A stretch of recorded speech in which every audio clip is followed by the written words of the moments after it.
समईच्या वातीला तसेच स्वच्छतेशिवाय पर्याय नाही महाराष्ट्राच्या मातीला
माणूस हा देखील एक प्राणीच आहे ना.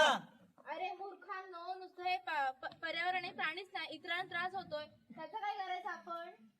सॉरी, चला आपण कळलं का आता तरी? हो. बस बस बस झालं, नकोसं वाटतंय आता. श्वास अगदी कोंडल्यासारखा झालाय. आता किती बरं वाटलं, मोकळा श्वास मिळाला. मीच मोकळा श्वास. मी हो, इकडे जरा. तू आम्हाला तिथे का टाकलास? ज्याप्रमाणे तुझा जीव गुदमरतो त्याप्रमाणे या पर्यावरणाचा सुद्धा जीव आहे ना, त्याचा सुद्धा जीव गुदमरतो. अरे आपण माणसं हे असे कृत्य करतो तेव्हा आपल्याला का कळत नाही की आपण पर्यावरणाला हानी पोचवत आहोत. आणि कित्येक वर्ष माणूस हा पृथ्वी तळावरती सुखात आणि आनंदात राहतोय, त्यामुळे आपण अशी हानी नाही पोचवली पाहिजे. समजलं ना? मग उचलतो मास्क. Sorry sorry. ऐकतेस का जरा? हे यातले मास्क वापरण्यापेक्षा कापडाचे मास्क वापरावे, ते आपल्यासाठी आणि पर्यावरणासाठी चांगले असतात. समजलं? पटलं ना सर्वांना? वा, आपल्या कंपनीत आणि किती उत्तम जागा आहे. होय सर, आपण या गावच्या सरपंचाशी बोलूया. राम राम मंडळी. राम राम. काय मग, काय विचार केला आमच्या जमिनीबद्दल? तुमची जागा आम्हाला आवडली आहे. तुम्हाला काय हरकत नसेल तर आम्ही इथे काम करू शकतो का? तुम्ही करा काम चालू, पण त्यात माझा काय फायदा असेल? फायदा ते आम्ही बघून घेऊ. बरं, तुम्ही करा काम चालू, माझं तेवढं लक्षात असू द्या. होय होय. राम राम सरपंच. राम राम. गावात कोणतरी मोठी माणसं आलेली दिसत आहेत. अहो, शहरातून आली ती मंडळी. त्यांना आपला हा परिसर ना खूप आवडलाय. त्यांना आपल्या जागेवरती फॅक्टरी उभी करायची. हो सरपंच, हे काही नाही. मी सर्व गावकऱ्यांना सांगणार ही फॅक्टरी तर नको आहे. अरे पण तुला माहितीये का, यामुळे गावातील लोकांना रोजगार मिळेल. त्यापेक्षा आपण आहे ना इथे काजू फॅक्टरी, दूध डेअरी अशा प्रकारचे उद्योग चालू करूया, जेणेकरून गावकऱ्यांना त्याचा फायदा होईल. हो, तू बरोबर बोलतोस. यामुळे पर्यावरणाचं किती नुकसान होईल. माझा तर या फॅक्टरीला विरोध आहे. ही फॅक्टरी इथे नाही झाली पाहिजे.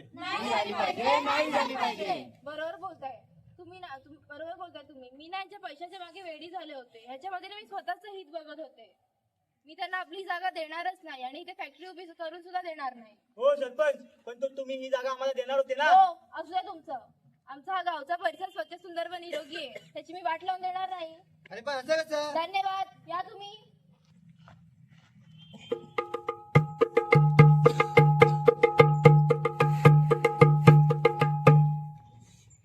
आई ग आई, एवढं सर्व घर साफ करून माझी कंबर गेली. अगे हे काय केलं? हा कचरा इथे रस्त्यावरती का फेकला? सर्वजण तर इथेच फेकतात. सर्व फेकतात पण काय तू पण फेकशील का? मला काय, माझं घर तर स्वच्छ झालं ना. अगं हो, पण या पर्यावरणाचं काय? आता या कचऱ्यातला प्लास्टिक हा जर गाई गुरांनी खाल्ला तर त्यांना पोटाचे आजार होऊ शकतात. त्याशिवाय तो या जमिनीवरती 500 वर्ष तरी तसाच राहतो. तोच नदी नाल्यांमध्ये जाऊन अडकतो आणि त्यातलं घाण पाणी रस्त्यावरती येतो. ह्याचा त्रास आपल्यालाच होतो ना. आणि एवढी सगळी चूक आपली असून सुद्धा आपण तिथल्या नगरपालिकेला दोष देतो. हो ताई, बरोबर आहे तुमचं. माझं चुकलं, मला माफ करा. मी इथून पुढे कचरा इकडे तिकडे न टाकता रोज घंट्या गाडीतच टाकीन.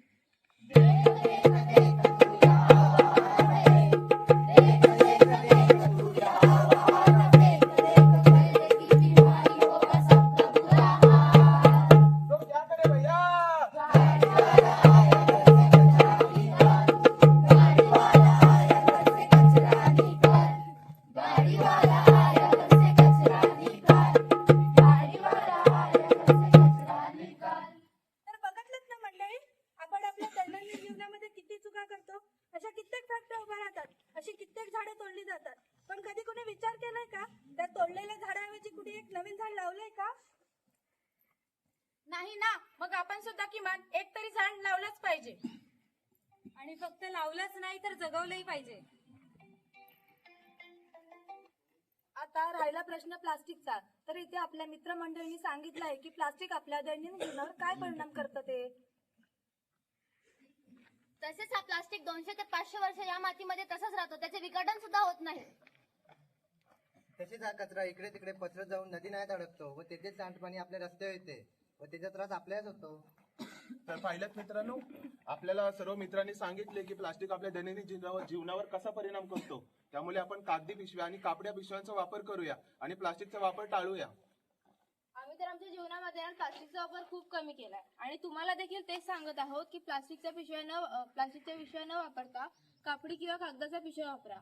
आमच्या सर्व विद्यार्थ्यांनी 2-3 वर्षामध्ये 600 ते 700 कापडी आणि कागदाच्या पिशव्या तयार केल्या होत्या आणि आम्ही त्याचे वाटप देखील करत आहोत. आणि सगळ्यांना देखील हेच सांगत आहोत की प्लास्टिकचा वापर कमी करा आणि कागदी व कापडी पिशव्यांचा वापर करा. धन्यवाद. NSS Clubs, go!